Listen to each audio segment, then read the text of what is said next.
Jangan lelah untuk berbuat baik.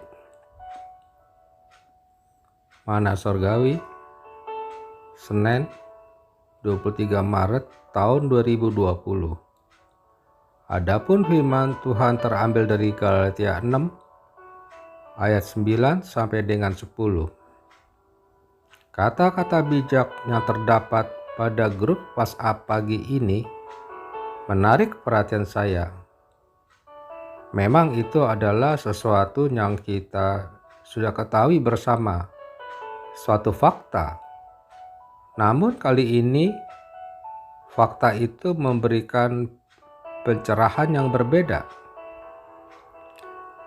Kata-kata bijak itu berkata demikian: saat kita menanam padi, rumput ikut tumbuh.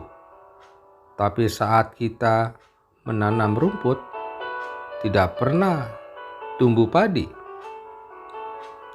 Dalam melakukan kebaikan, kadang-kadang hal yang buruk turut menyertai. Tapi saat melakukan keburukan, tidak akan pernah ada kebaikan muncul bersamanya. Memang benar sekali kata-kata bijak di atas. Kita sudah berniat dan sudah melakukan perbuatan yang baik. Tapi ada saja hal-hal yang buruk yang ikut menyertainya. Saya ingat ketika saya diminta untuk menjadi salah satu pengajar Alkitab di sebuah gereja. Dengan sungguh-sungguh saya mengajar dan mencurahkan semua apa yang saya bisa lakukan dengan sebaik-baiknya.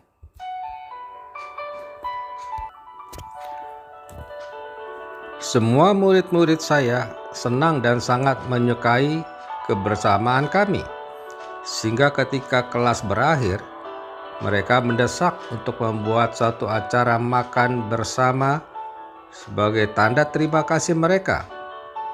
Tapi di luar dugaan saya, ada seorang guru lain yang lebih senior yang merasa terganggu dengan kehadiran saya itu.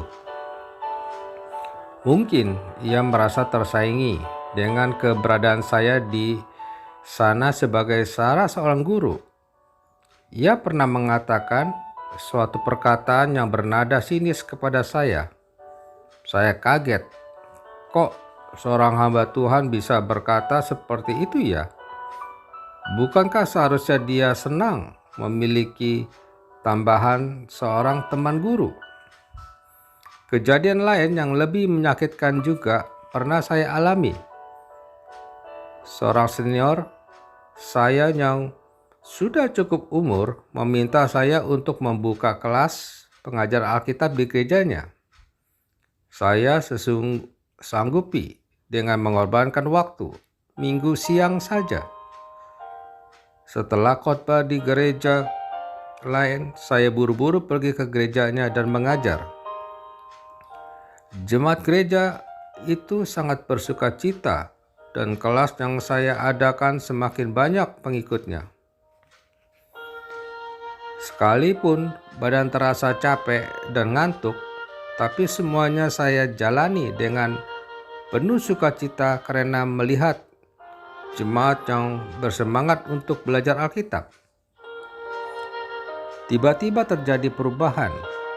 Pengembalaan di gereja itu diserahkan oleh senior saya ke anaknya. Anaknya mulai mengadakan perubahan-perubahan program. Dan kelas pengajaran yang saya adakan dihentikan tanpa alasan yang jelas. Saya bingung. Dan jemaat juga bertanya-tanya, kenapa dihentikan? Bukankah mereka semua merasa diberkati? Mari kita belajar dari kata-kata bijak ini yang juga dikuatkan oleh firman Tuhan dalam Galatia 6 ayat 9 sampai 10. Janganlah kita jemu-jemu berbuat baik. Mungkin kita menjadi sedikit kesal ketika menyadari ada rumput-rumput yang juga tumbuh di sekeliling kita. Jangan hiraukan rumput-rumput itu. Teruslah dan kerjakan bagian kita. Dan janganlah kita tergoda untuk membalas rumput-rumput itu. Karena tidak akan pernah ada hal yang baik muncul dari keburukan. Kata-kata bijak. Tuhan tahu membedakan mana yang padi, mana yang rumput. Tetaplah kita berbuat baik kepada sesama. Mutiara kata hari ini. Wanita itu suka es krim dan coklat, namun lebih suka kepastian. Dari Sujiwo Tejo. Mari kita berdoa. Tolong ajar kami Bapa untuk senantiasa melihat dan menyuburkan dan menaburkan hanya kebaikan saja pada orang-orang di sekeliling kami. Di dalam nama Tuhan Yesus, aku memohon. Amin.